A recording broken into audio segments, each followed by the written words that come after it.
Continuamos en el living, recibimos a Paula Vistagnino. Ella es periodista y escritora argentina. Bueno, lanzó este libro Te serviré, es el poder y disciplina del Opus Dei, y además habla de una situación en particular que se vive con una familia. Hay una causa además en la que se está trabajando a nivel judicial, la tenemos ahí en pantalla. Gracias por acompañarnos, Paula, un gusto recibirte. No, al revés, gracias a ustedes. Estuve indagando y sé que este tema te atraviesa desde la más tierna infancia, porque tiene que ver un poco con el lugar en el que naciste. Así es, yo crecí en un lugar a 30 kilómetros de la ciudad de Buenos Aires, de la capital, se llama Bellavista, el partido de San Miguel, un lugar que yo lo llamo como de un sentido común conservador católico y que estaba vinculado con una fuerte presencia de la Iglesia Católica, digo, la mayoría de las personas ahí son católicas, todas las personas de ahí son católicas, pero además tenía esta impronta de ser un lugar en el que el Opus Dei se asentó y puso alguna de sus casas. Como las casas del Opus Dei no se saben que son casas del Opus Dei porque no dicen que ahí está el Opus Dei y suelen ser casas comunes, siempre esto parecía a modo de cuento, ¿no? De leyenda, era como, bueno, tal familia es del Opus Dei, tales lugares son del Opus Dei, acá funciona una escuela de mucamas del Opus Dei y acá está esto otro del Opus Dei.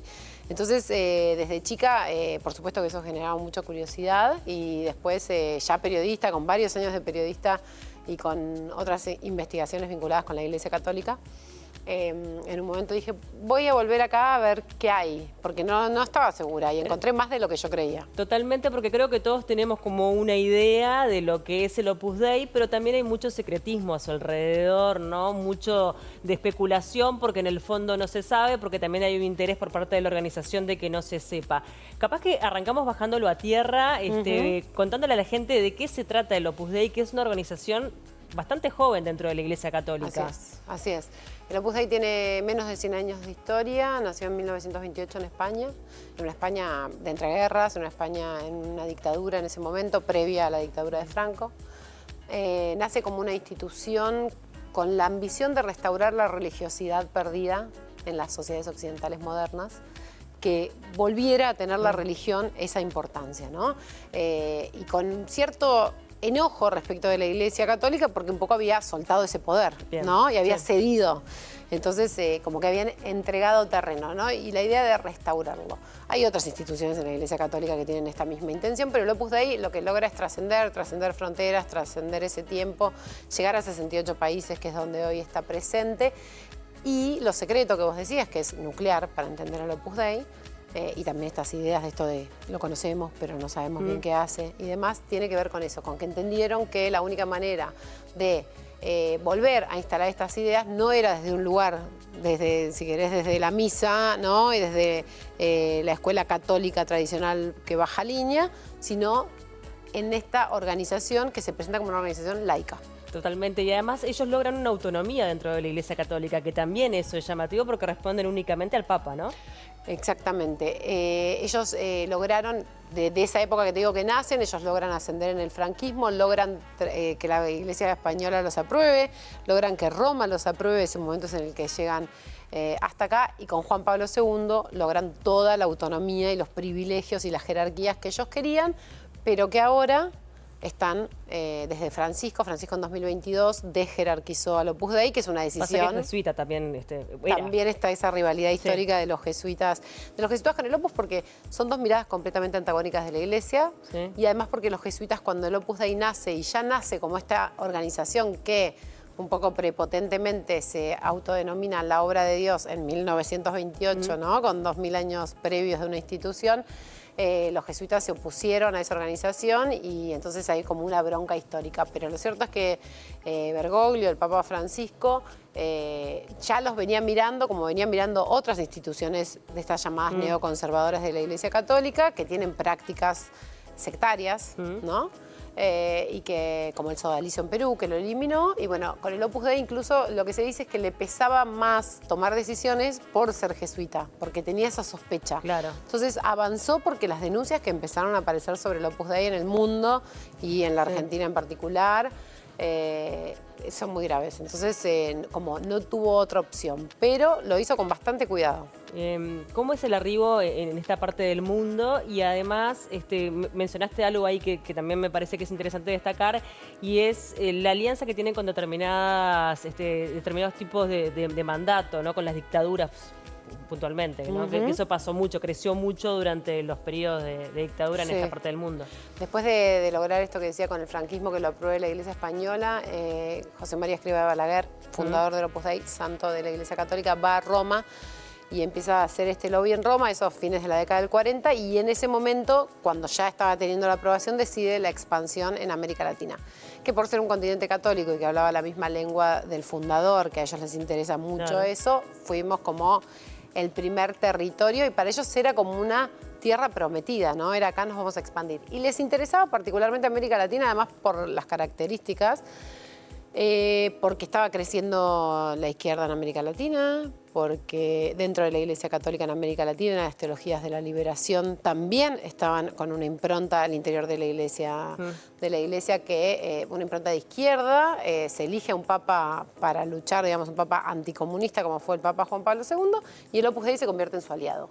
Entonces, a partir de, llegan en la década del 50 a Chile, Argentina, a Uruguay un poquito después, pero en ese mismo momento, y empiezan a lograr poder en la década del 60, y con las dictaduras, por supuesto que se llevan muy bien. Una vez que viene Juan Pablo II y les da todos los privilegios, empiezan a tener más poder todavía porque quedan por fuera de la organización jerárquica de la Iglesia. Ellos no responden a obispos ni arzobispos, como vos decías, no dan explicaciones a nadie, se instalan donde quieren y solamente responden al Papa, pero supuestamente responden al Papa, porque hasta ahora no respondían a nadie, digamos, se manejaban de manera autónoma. Y además lo que es llamativo, que en definitiva también uno puede llegar a sospechar, es esa búsqueda de poder, ¿no? Porque las personas que por lo general son del Opus Dei son de la clase alta a nivel económico o personas que están en cargos de decisión.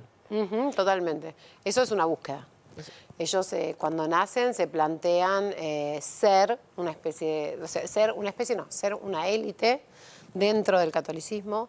Su idea es la de elegir a los mejores católicos para formar esa élite de vanguardia al revés, ¿no? Sería de vanguardia para ir para atrás, pero para poder lograr eso, porque saben que el poder, la influencia también intelectual, por eso tienen universidades y se dedican bastante a tener instituciones que generan, yo llamo una usina de ideas, porque es eso, muchas de las ideas de ultraderecha que vemos circulando, especialmente en la Argentina, surgen de esas ideas, o por lo menos están legitimadas porque están académicamente legitimadas, ¿no? Pero aparecen desde ahí. Les interesa el poder porque la manera en la que ellos creen que sus ideas pueden llegar a las bases son con poder, ¿no? Ellos miran la sociedad como una montaña en la que ellos son la nieve y desde ahí bajan sus ideas al resto de la sociedad. ¿Y vos pudiste comprobar que ellos están convencidos de que son superiores? Eso es muy interesante porque es una pregunta que yo, sobre todo en el comienzo, hacía mucho, ¿no? Yo decía, bueno, ¿cuánto hay acá de convicción? Sí. Y cuánto hay, en muchos sentidos, por el ejercicio y las reglas que tienen, cuánto hay de perversión. O sea, yo sé que esto está mal, pero lo hago. Yo sé que esto... ponele. Sí. O yo sé que vos tenés algo que yo quiero, dinero, o lo que sea, y trato de convencerte. Sí. Entonces siempre hacía esa pregunta. Y lo que dicen la mayoría de las personas es que hay como un momento de gran convicción en el que vos entrás, ese mensaje entra en vos, te hace bien, por la razón que sea, vivís dentro del Opus Dei, creés esta idea de esto es una familia y demás, y hay un determinado momento en el que empezás a ver los hilos. En general, lo que dicen estas personas, que es lo que yo puedo contar, y entrevisté a cientos de personas de un montón de países, es que la mayoría de las personas cuando empiezan a ver los hilos se van.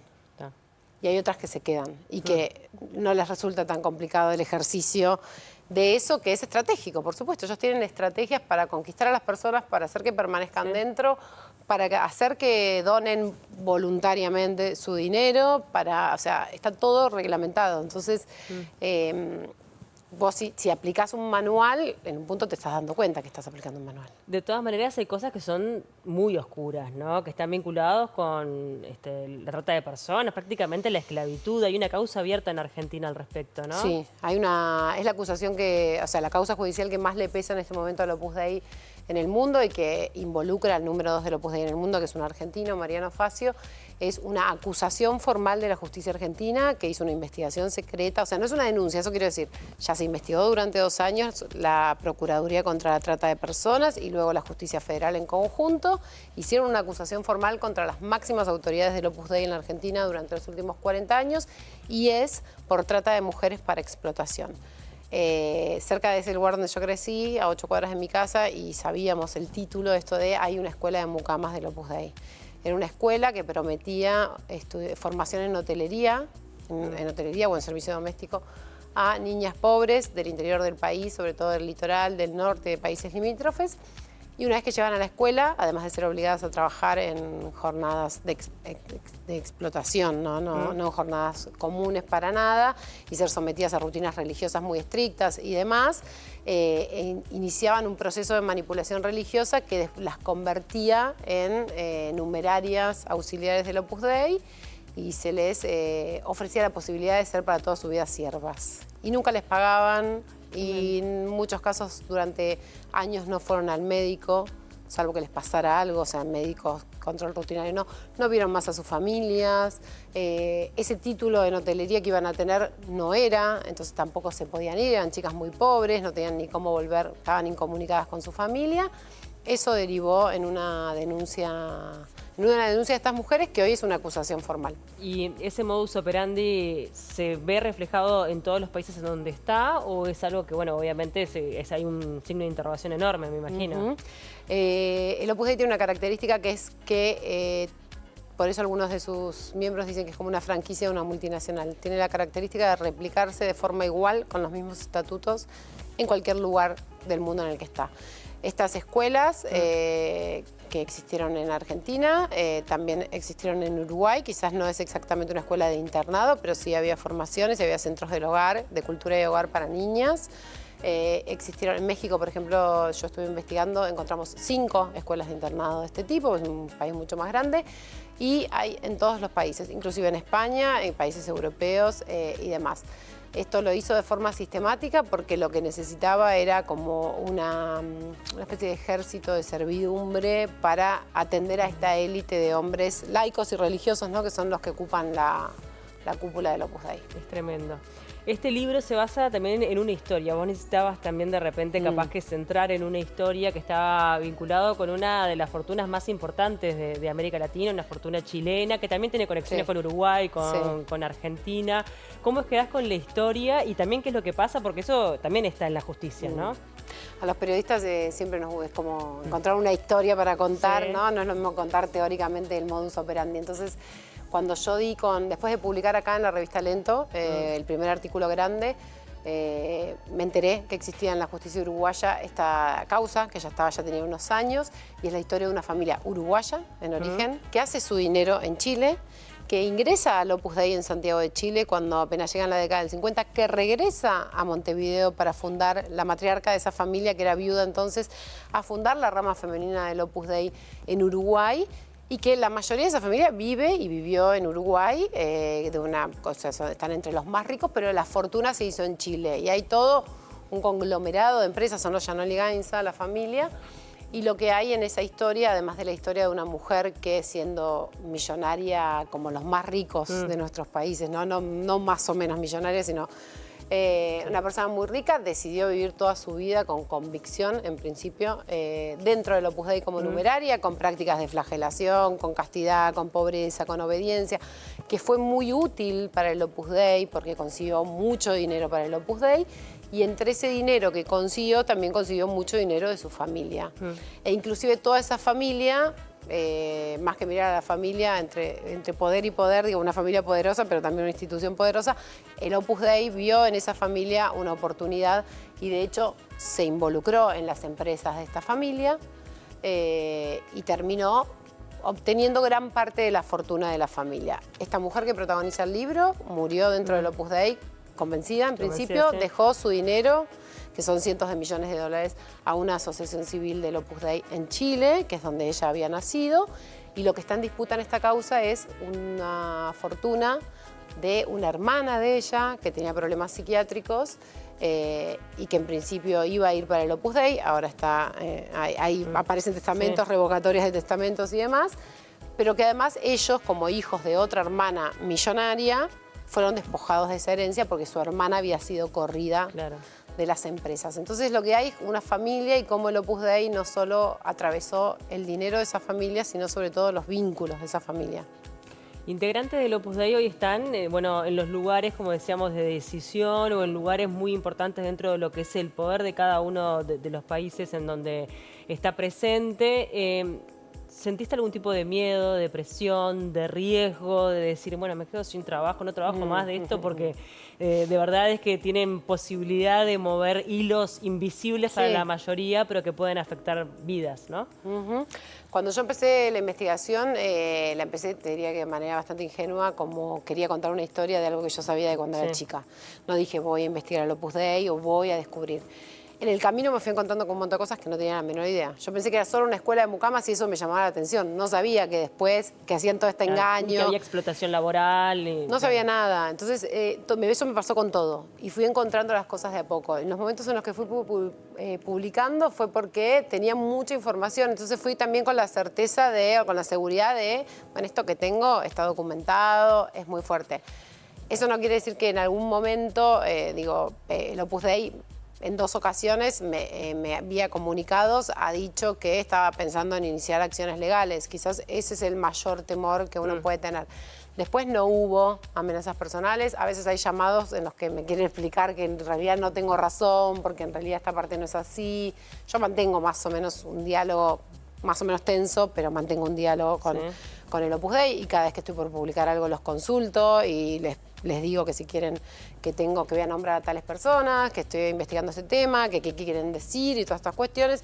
El Opus Dei decide no hablar. Me encontré con que medios, incluso hay medios que, por ejemplo, prefirieron nunca hacer una nota sobre el libro, pero muchos medios que uno creería que no, las han hecho, e inclusive yo publiqué en medios ligados ideológicamente al Opus Dei o con vínculos que sé que hay. Por ejemplo, lo de las mucamas. Y también me di cuenta en el mismo camino que a veces cuando vos tenés un material muy contundente, todavía a veces prima el periodismo y eso me pone bastante contenta. Así que no pensé como en quedarme sin trabajo, ¿no? Claro.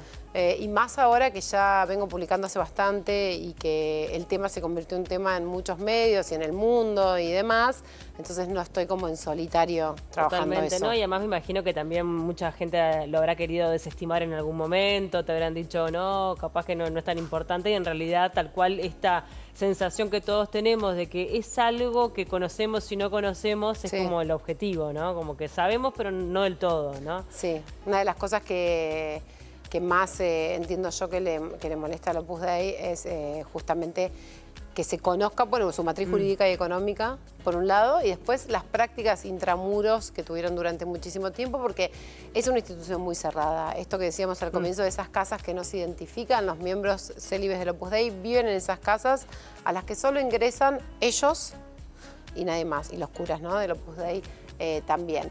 En los lugares donde hay oratorios y pueden hacer una misa abierta a veces, que es muy raro, va a ser porque quieren invitar a alguien que después quieren que empiece a formar parte.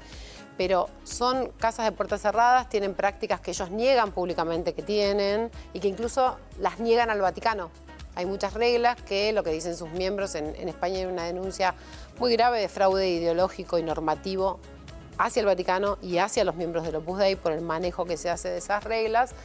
Entonces, lo peor que les puede pasar en algún sentido, como cualquier institución secreta, misteriosa, sectaria, es que se sepa lo que sucede cuando se cierran las puertas. ¿Cómo es el vínculo con los gobiernos democráticos? Porque hablábamos de que hay una alianza con las dictaduras o que de repente hay sesgos en común.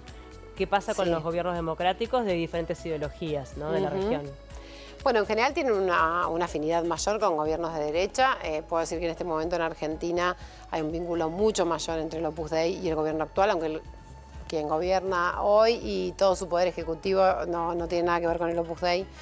Y creo que no los invitarían a ser parte del Opus Dei tampoco por el estilo, pero tienen mucho vínculo en las ideas sobre todo. Después lo que hay que decir es que el Opus Dei, por su forma de buscar el poder, no es que tenga vínculo con todos los gobiernos, pero está presente en los estados. Claro. Porque lo que ellos mejor hacen es ubicar sus cuadros en el estado. Entonces vos, seguramente en el estado uruguayo pase, en el estado argentino pasa mucho, claro, en la justicia argentina pasa mucho. Tienen personas que están en lugares claves del estado, sí, y que fueron, y tienen incluso, manejan estructuras enteras del estado desde hace 30 años. Porque lograron llegar hasta ahí, hablo quizás de procuradurías, ¿no? De administraciones enteras. En el Poder Judicial en la Argentina en particular hubo un ingreso masivo de pasantes de la Universidad del Opus Dei en Argentina en la década del 90, que hoy son los que ya son jueces. Algunos se fueron igual y no están más en el Opus. Digo, logran eso. Después tienen alianzas mejores con gobiernos de derecha, por ejemplo en Chile, ¿no? Ha pasado, pero en todos nunca están lejos del poder porque ya han logrado algunos cargos que no cambian, que no son de funcionarios, que no cambian con los gobiernos. Y en estos momentos de tanta globalización y donde, también a partir un poco de tu trabajo se ha visibilizado más, ¿las prácticas, por ejemplo, tan extremas de autoflagelación siguen existiendo? Sí. Sí, eso es algo que lo que está pasando es que esos miembros que llevan adelante estas prácticas, que son estos miembros célibes que viven en esas casas, separados mujeres y varones, que se llaman numerarios y numerarias, que hacen compromiso de castidad, pobreza, obediencia, ingresan adolescentes, tienen dirección espiritual muy estricta, qué sé yo, tienen que usar sí o sí la disciplina, que es el elemento que está en la tapa del libro, que es como un látigo de sogas con el que latigarse una vez a la semana y una liga metálica que se llama silicio. El tema es que esas personas son cada vez menos, ¿no? En 2025 son cada vez menos, pero las prácticas que tienen son las mismas con las que empezaron hace un siglo. Solo que son menos las personas que lo hacen, porque después están los miembros del Opus Dei que se casan y forman familias, que no viven en esas casas, viven con sus familias en sus casas, y esos miembros no tienen prácticas de autoflagelación ni tienen una dirección espiritual tan estricta como la de estos miembros. Sí, sí, también todo como que da a pensar de que no es una única cabeza la que está arriba, sino que es una organización que se irá reemplazando, ¿no? A medida que van pasando las nuevas generaciones, sí, ¿no? En esa búsqueda constante del poder y la incidencia. Y la mayor crisis que tienen tiene que ver con que no quieren cambiar sus formas. Pasado un siglo del nacimiento de la institución, por esta misma idea de restaurar cierta manera de vivir la religión previa, entonces al no querer cambiar eso, es la razón por la que cada vez tienen menos miembros de estos puros, pero hay que decir que mientras esos miembros puros son menos, la estructura de poder sigue intacta y diría que está en expansión. Claro, porque ahí también, me imagino que debe haber también una combinación de convencimiento, pero también de interés, ¿no? De estrategia, como en casi este tipo de organizaciones que te escuché decir que una ex integrante del Opus Dei te había dicho que tenía algo que ver como con una multinacional, un partido político, una secta, ¿no? Sí, es como tres patas. Yo decía antes lo de la multinacional, porque es esta cosa que se replica de la misma manera en cualquier país más allá de su cultura. Un partido político porque tienen vocación de poder claramente, y ella decía una secta que es la cuestión de la fe, y tienen realmente comportamientos sectarios. Yo no sé si lo llamaría secta porque está demasiado institucionalizado para ser una secta, pertenece a la Iglesia Católica y está aceptado por los estados. Entonces, no es que a alguien se le ocurrió hacer esto en cualquier lugar y en las sombras completamente. Pero tiene características similares. Sí, comportamientos sectarios claramente, y las personas que salieron del Opus Dei en general dicen, yo estuve en una secta. A mí como periodista, al mirarlo, digo, bueno, acá lo que tenés, o sea, ¿hasta qué punto esto es una secta? Si es avalado por el Estado y por la institución más popular, religiosa, más popular y legítima de nuestros países. Totalmente. Bueno, quedan todos invitados. Está buenísimo el libro. La verdad es que ilumina algo que hasta el momento no tenía luz, al menos en esta parte del mundo. Te serviré, de Paula Vistagnino. ¿Cuándo es que se presentan acá en Uruguay?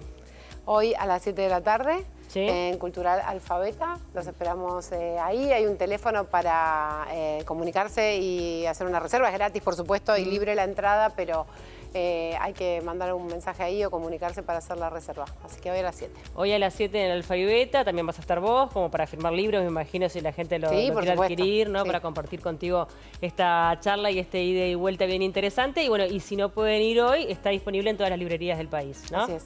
Gracias por acompañarnos, un gusto. No, gracias a vos. Hacemos una tanda, enseguida venimos.